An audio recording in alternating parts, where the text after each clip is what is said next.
Hey guys, Al Spence here for Gulf Coast Custom Models. Been a while, did a video the other day. Got several of my cars on it. Kind of got behind, and I sent pictures on Google Plus, but not YouTube. So I did about a 7-minute one. Dang, LeBron James Cavaliers got beat. How about that? And the Tampa Bay Lightning.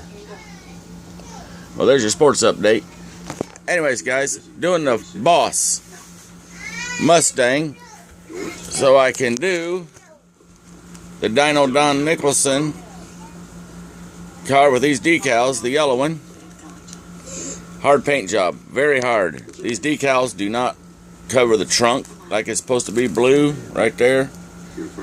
And the red don't complete all the way around. So it's a bear, this paint job. I've done this car about 2-3 times. But this is one of the better ones to start with because of the engine and everything that comes with it. However, the tires, you can't get underneath it, are worth a nickel. This is what I've done. I've cut the front end off, the Mustang's front end, and I married it into the rear end off the 66 or 67 Chevelle. That's what this is from. It's tubbed. I can get some big, beefy, meaty slicks underneath it. Probably going to use these guys. They fill the tubs in great, and they'll be tucked underneath the fender well too. But I also have these guys. Same tire basically, but the other ones are solid. They're a lot nicer tire. These are taller, and they fill out almost too much in the tub area. So, for realism, I'm going to use these boys. But what I do is I fill that in for structure purposes. I measured it, laid the white one right over the black one, and then marked it back here because I wanted the dry shaft support in here on it. And then I used flat strip of striling in here. Measured it, marked it, cut it too short. No. Put it in over top. I glued the strip in here and then puttied over both of them. I just got done doing a little sanding. Got some more sanding. I'll get out my grind wheel for that. But you notice you got to keep your beam, your rail line, lined up with the frame so it hits. It just makes it look better.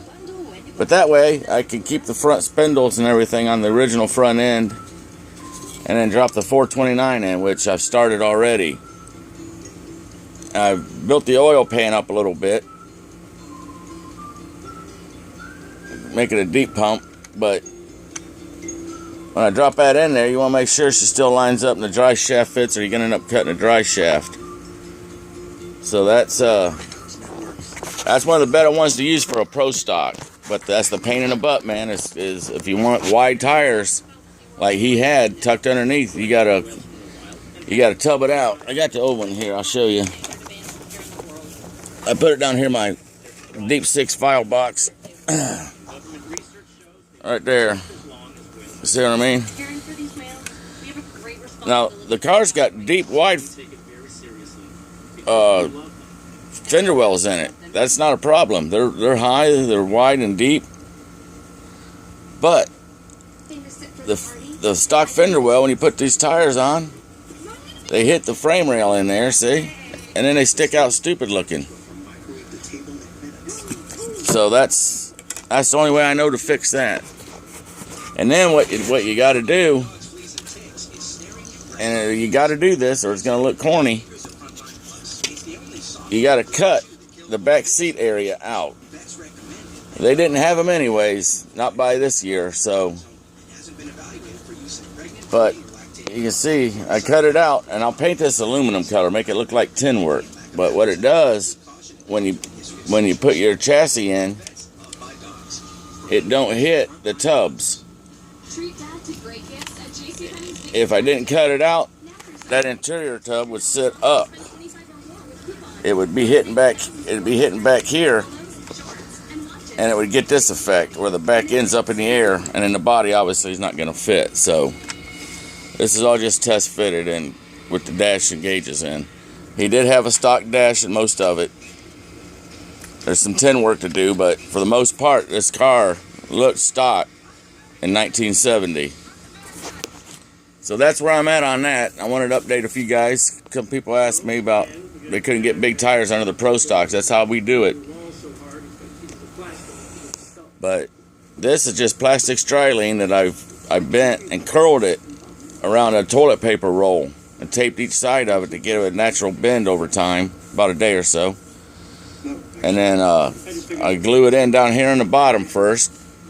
It's standing up, and I let it dry real overnight, actually.